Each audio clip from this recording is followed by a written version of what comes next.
Всем привет, қалайсыңдар? Бүгін бізде влог болады. Бүгін 24 февраль, ақпан. Қазір мен театрға келе жатырмын. Бізде жақында конкурс болады. Сол конкурсқа дайындық ретінде киім алуға келдік.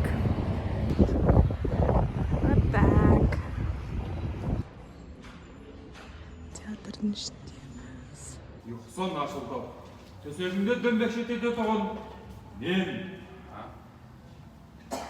Үлкеннен ұят сақтап. Үлкеннен ұят сақтап. Кішіге рақым қылдыратып айтсаң. Со әммен кетесіздер. Кетеміз, Театрдың ішіне кіріп, артын көріп жүрген соң.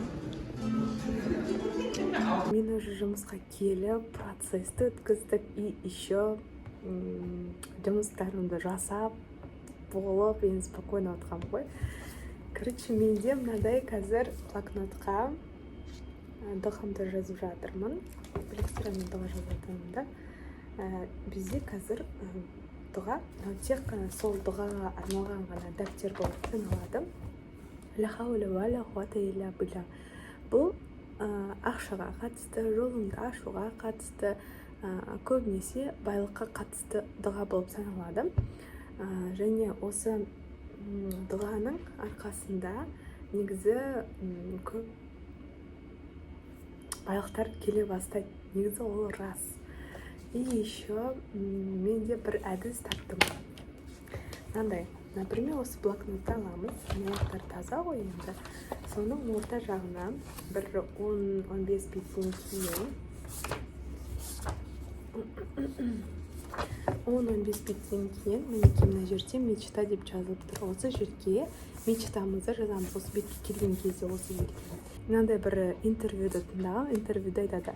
Әр бір дұға немесе Алланың 99 есімі айтқан кезде арасына міндетті түрде өзіңіздің дұғаңызды, яғни арманыңызды, тілегіңізді қосуыңыз керек. Сол кезде сол дұға не үшін арналғаны белгілі болады.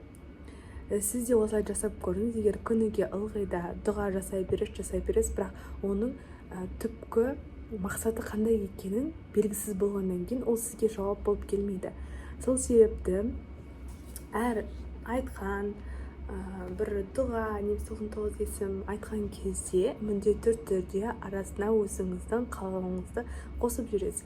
Например, әл-уахаб, сый беруші. Бұл Алланың 99 есімі. Осы есімді атай бастаған кезде, яғни әрқашан әл-уахаб, әл-уахаб, әл-уахаб деп айтып жүресіз ғой. Соны айтқаннан кейін бір 100-ден кейін, немесе 150-ден кейін сіз өзіңіздің қандай сыйлық қалайтыныңызды айтасыз. Например, әр жұма сайын гүл қалаймын, немесе күніге қалаймын, немесе осындай күні берсе ылғи да беріп тұрғанын қалаймын деп өзіңіздің қалауыңызды айтасыз. Содан кейін ол қалау орындала бастайды. Түсінікті, осылай сіз де қолданып көріңіз. Может, сізге көмектесіп қалар. Сіздің шын ниетіңізбен шығуы керек. Вот так. Теперь қазір мен өзімнің дұғаларымды жазатын боламын. Үйге келіп жатырмын. Қазір енді киімімізді ауыстырып, тамақ ішеміз, ужин. Үйге келген кезде шашым бәрін жинап тастаймын. Кекілім бар, шашым бар, короче, бәрін жинап тастаймын. Осылай, бұлай, короче. Енді қазір біз мицелляркамен бетімізді сүртетін боламыз. Обязательно 2 ватный дискімен сүртеміз. Мицеллярка Бедерменікі, вот осындай. Очень хороший.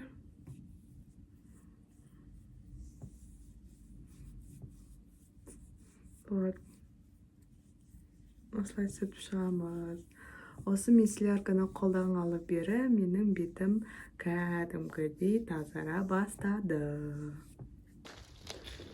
Кішкентай театр. Дайындыққа келді. Қазір кішкентай театрда дайындалып жатырмыз. Осы екеуі маған қалай қалайсадар? Не дүниеге, не ақыретке, не пайдалы болса, Құлағым ауырып, клиникаға кетіп баратырмын. Уже шақта кетті құлағым, бітеліп қалған болатын. Сосын сразу жұмыстан сұранып бара жатырмын.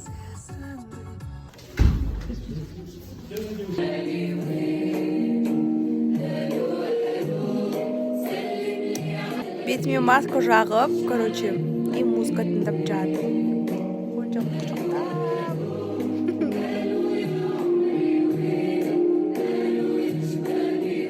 Бетіме маска жасап, бетімдегі масканы жуып тастадым и тренировка жасап алдым. Қазір енді жатырмын. Еще бүгінгі бір нәрсе оқиғаны айтайын.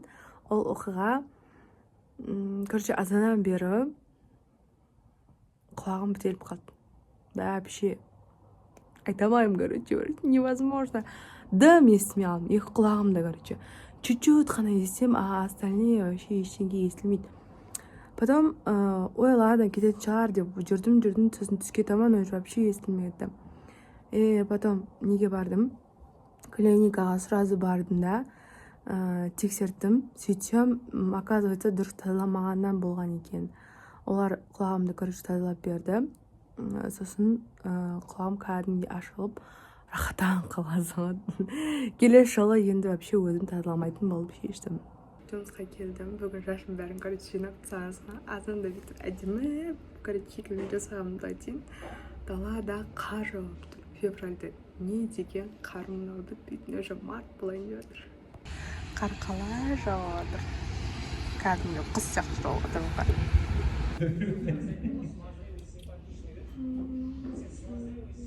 Бүгінде театрға барып дайындалдық. И жұмысқа келіп жұмысымды жасадым, тез, потому что үлгермей қалам. Бір сағат анда, короче, сөйтіп жүргеннен кейін. И қазір чай ішіп отырмын, уже обед. И чай ішіп отырмын.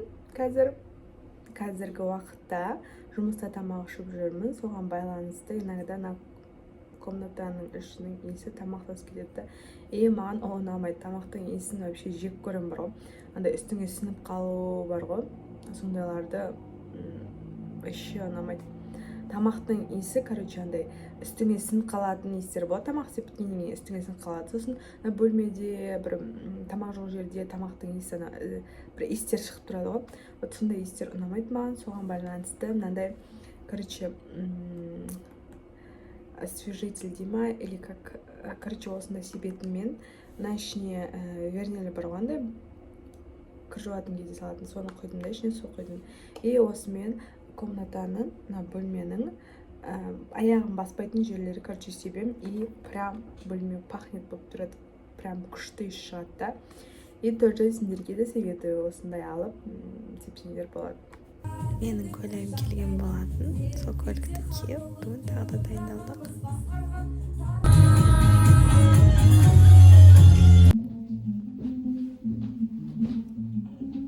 Дайындықтан кейін бірден жұмыс жасадым.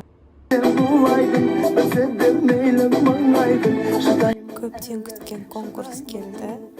Бүгін бізде конкурс болады, соған дайындық. Мына фемидам, мына аяқ киімдер, мына киімдер, мына жақта киімдер, мына жақта тоже заттар бар.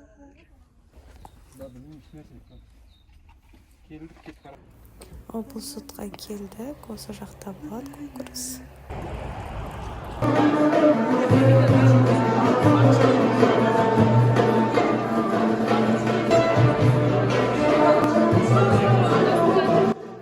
Конкурс басталайын деп жатыр.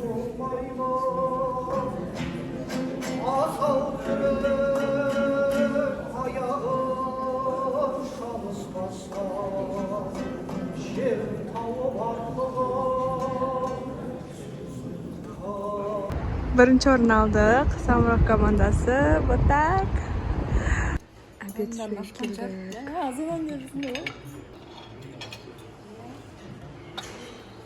Бүгін оразаның бірінші күні. Барлықтарыңызға ораза қабыл болсын, ниеттеріңіз қабыл болсын, әрбір тілеген дұға тілектеріңіз қабыл болсын. Бүгін суббота, негізі жұмыс жоқ болған суббота күні. менде просто пятница күні біз конкурсқа барып, конкурстан бірінші орын алып, короче, күшті настроениемен келдік. И еще сол күні, короче, материалдар, делалар, короче, көп түскен ғой. И соның отправкалары болған етін. Негізі пятница күні жіберге болатын еді, жұмыстан қалып 2-3 сағатшы. Но бірақ мен ондайды қалған жоқпын. Лучше қазір 6:30 отырамын да ертең келіп асықпай спокойно жасаймын дедім. Соған ара бүгін келдім. Азанда ұйықтадым. Сағат 11-ге таман тұрдым жұмысқа, сағат 12:30. Примерно сондай уақытта келіп, қазір сағат уже 3-тен асты. 3 сағаттай жұмыс жасаппын. Тоқтамай, короче, соткамды қосып қойдым да жұмыс жасап отырмын. Лучше так надо работать, потому что андайда жұмыстан қалып жұмыс жасаған, ол сенің режиміңді бұзады, еще өзің пландарыңды, короче, кетеді. Ол маған ұнамайды. Поэтому 6:30 жұмыс па, 6:30-дан кейін, короче, мен шығып кетемін. Бүкіл жұмысымды тастаймын, шығып кете саламын. Келесі күні келемін мейлі деген сияқтыша. Уже барлық жұмысымды жасап біттім. Енді қазір жиналып ауылға қарай барамын. Бүгін алға барған кезде мама ет асып қоямын деп айтты, потому что мен ет жегіп келіп жүрген ғой.